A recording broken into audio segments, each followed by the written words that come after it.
صبحتون بخیر و پرفیض باشد کاربران گرامی Ozodivideo. امیدوارم هر کجایی که هستید خوب و سلامتید. امروز 23 سپتامبر و ساعت به وقت پراگ هفت صبح من شالو خوجا در چند دقیقه دیگر نوگانی ها را برای شما میگویم.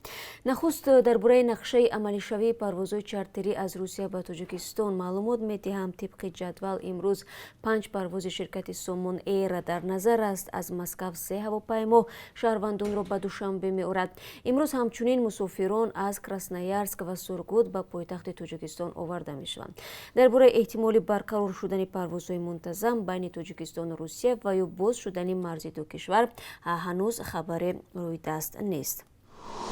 دادگاه حربی گارنیزون دوشنبه دو افسر دانشکده عالی سرحدی کمیته امنیت ملی را به مرگ دانشجوی این دانشکده گناهکار دانست. رمضان عبدالرحیموف و جهانگیر دولتوف 22 سپتامبر برای برآمدن از حد وکالت‌های خدمتی یا سوء استفاده از مقام 8 سال حکم زندان گرفتند. دادرس گفت هاشم جان سفرов کورسانت سال یکم ماه آگوست سال 2018 به مشق‌های صحرایی جلب شده از سوی این دو آموزگار مورد لطوکوب قرار می‌گیرد و می‌فهمد. دادرسی پرونده تاکید نمود که عبدالرحیموف و دولتوف در مرافعه‌های دادگاهی خود را بیگناه حسابیده اصرار می‌ورزیدند که مرگ سفرов بر اثر بیماری التهاب مغزی سر بود، ولی گناه هر دوی آنها در رابطه با مرگ ساکن 20 ساله نویه ظفرآباد اثبات خود را پیدا کرده است. دفتر نهادهای دموکراتی و حقوق انسان نهادی وابسته به سازمان امنیت و همکاری در اروپا هنوز درباره چگونگی نظارت از انتخابات پرزیدنتی تاجیکستان تصمیم نهایی نگرفته است. یک مسئول سازمان گفت به احتمال زیاد با فرستادن گروه خردی کارشناسان اکتفا خواهند کرد. این سازمان در انتخابات پارلمانی ماه مارت نیز گروه خردی کارشناسان را به تاجیکستان فرستاده بود، ولی در انتخابات گذشته ناظران دراز مدتش اشتراک می‌کردند. بهای این نهاد از انتخابات پرزیدنتی در دوام سالهای استقلال غالباً انتقادی بوده. همه آوازه‌های را مخالف با معیارهای انتخابات دموکراتی ارزیابی کرده است. در انتخابات پرزیدنتی امسال که 11 اکتبر برگزار می شود 5 نامزد اشتراک میکنند که یکی از آنها پرزیدنت عمل کننده امام علی رحمان است. برخی از ساکنان ناحیه وخش ولایت ختلان گفتند که در آستانه سفر رئیس جمهوری تاجیکستان از هر کدام آنها 20 سامانی جمع کردند. جمعگل اشور و یک ساکن دهه اتفاق بر رادیو آزادی گفت چند روز می شود نمایندگان جماعت به خانه اش رفته 20 سامانی می پرسند، در حالی که به گفته این مصاحب او کم بضاعت است و 8 فرزند دارد و اگر به صحبت رئیس جمهوری راه یابد در این باره به او عرض خواهد کرد. نمایندگان جماعت‌های ناحیه میگویند نه از مردم عادی بلکه از مالکان نقطه‌های فروش سوزشواری و خواجگی‌های دهقانی برای آبادانی پول گرفتند. امام علی رحمان رئیس جمهوری تاجیکستان روز 22 سپتامبر به مرکز ولایت ختلان رفت و قرار است از ناحیه وخش دیدن کند. ضمناً دیروز پرزیدنت تاجیکستان در شهر لیوکند 2 اگریگات نیروگاه برق آبی سربند را به استفاده داد. عین زمان تجدید یک اگریگات دیگر شروع شده است. اقتدار لایحه‌ای سربند 240 مگاوات را تشکیل داده. آن پنجمین نیروگاه از لحاظ اقتدار کلان به حساب می رود. نیروگاه مذکور از سال 1962 به کار درآورده شده است. بنابر استفاده طولانی قسم زیادی تجهیزات آن فرسوده شده بودند. از این خاطر نیروگاه با اقتداری کمتر فعالیت میکرد. دیروز در نیویورک 75مین مجمع کلی سازمان ملل متحد افتتاح یافت. امسال برای اولین بار در این جلسه رهبران کشورها حضور ندارند و پیام آنها در شکل نوار ویدیو نشر می شود. زیرا سرایت کووید 19 باعث شد که امسال سروران کشورها از سفر به آمریکا خودداری کنند. دیروز در ایالات متحده آمریکا شمار فوتیدگان از بیماری کووید 19 به 200,000 نفر رسید. در پیام خود دونالد ترامپ ابراز داشت که بی‌مسئولیتی جمهوری چین باعث سراسری شدن این بیماری شده است.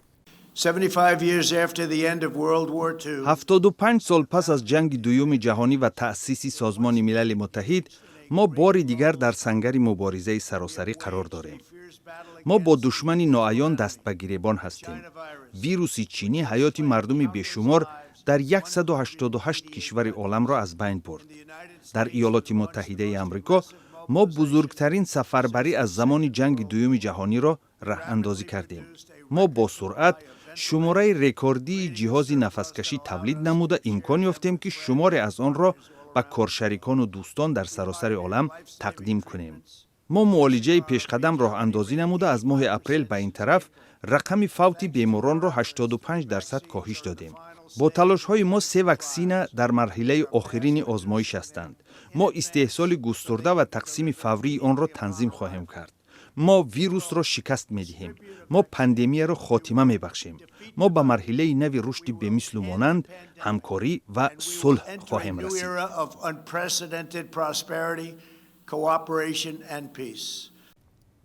بعد سخنرانی دونالد ترامپ رهبر چین سی جین پینگ دعوت کرد که در مبارزه با کووید 19 همکاری سراسری تشکیل شده این مسئله نباید جلوی سیاسی بگیرد. در تاجیکستان فهرست عملیات شبه‌آور مالیوی و یا داد و گرفت اموال تهیه شد.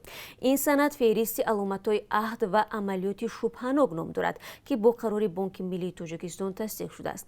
من بعد بانک‌ها، تشکیلات قرضدهی، شرکت‌های سهارته، لوتو و نوتاریوس‌ها هنگام انجام عملیات مالیوی، خرید و فروش اموال غیر منقول، سنگ و متال‌های گرانبها، رفتار مشتریان را باید از روی این فهرست نظارت کنند. اگر در رفتار مشتری یکی از حالتهایی که در فهرست ذکر شده ظاهر شود، شرکت و یا صاحبکار عهده‌دار می شود از فعالیت شبه‌آور به مقامات خبر بدهد.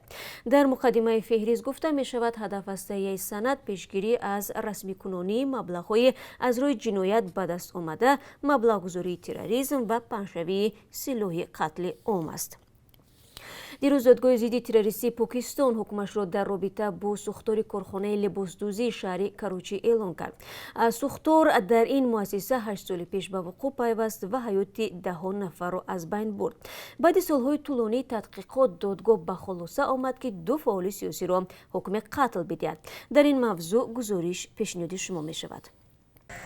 روز سه‌شنبه دادگاه پاکستان ابراز داشت ساختار سال 2012 در کارخانه لباسدوزی شهر کراچی که منجر به مرگ 260 نفر شد، قصداً تشکیل شده تصادفی نبوده است. 2 فرد مسئول که فعالان یک حزب سیاسی بودند به اعدام محکوم شدند. به قول دادگاه ضد تروریستی پاکستان، بنا را بعد از آن آتش زده بودند که مسئولان مؤسسه علی انترپرایز به گروه تبهکار پول ندادند. ساختار در کارخانه لباسدوزی شهر کراچی بسیاری ها را به دهشت آورده بود. مردم نجات یافته گفته بودند که درهای برآمد بسته بودند و آنها نمی‌دانستند که چگونه از بنای 8 طبقه بیرون برآیند.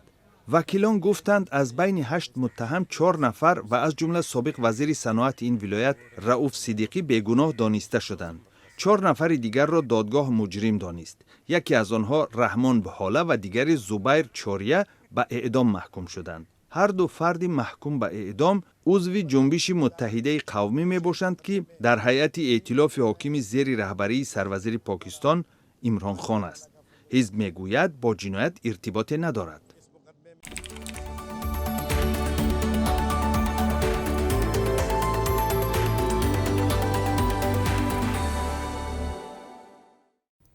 شما برنامه خبری رادیو آزادی را تماشا دارید. فرستاده بلندپایه ایالات متحده آمریکا در امور افغانستان روز 22 سپتامبر گفت در این کشور میزان خشونت خیلی بلند باقی میماند و احتمال در مذاکرات صلح حکومت افغانستان با طالبان افغان مانع‌های ایجاد شود. دیروز علمه خلیلزاد در کنگره آمریکا در این باره صحبت نموده هشدار داد که بعد 10 روز مذاکرات جانب‌ها در مسائل زمینوی به موافقت نرسیدند. مذاکرات دو جانب با هدف ختم جنگ نزدیک به 20 ساله در شهر دهوه قطر ادامه دارد. گروه طالبان به آتش بس موافقت نمی‌کنند. طالبان در چند ماه اخیر ابراز داشتند که حقوق زنان را بر پایه شریعت اسلامی احترام می‌کنند، ولی شمار زیادی زنان روشنفکر بر این وعده طالبان باور ندارند. و بینندگان عزیز، اکنون درباره قرب اسعار خارجی برای شما میگم که امروز 23 سپتامبر بانک ملی تاجیکستان چنین تعیین کرده است. $1 10 سومونی و 32 درم است. 1 یورو باشد 12 سومونی و 13 درم ارزش دارد. 1000 روبل روسی با 135 سومونی و 40 درم فروخته می شود. برای این ساعت صحبت را به پایان می رسانم. خبرهای نو را 3 ساعت پس منتظر باشید. با رادیو آزادی بمانید و روزی خوب برای هر یک.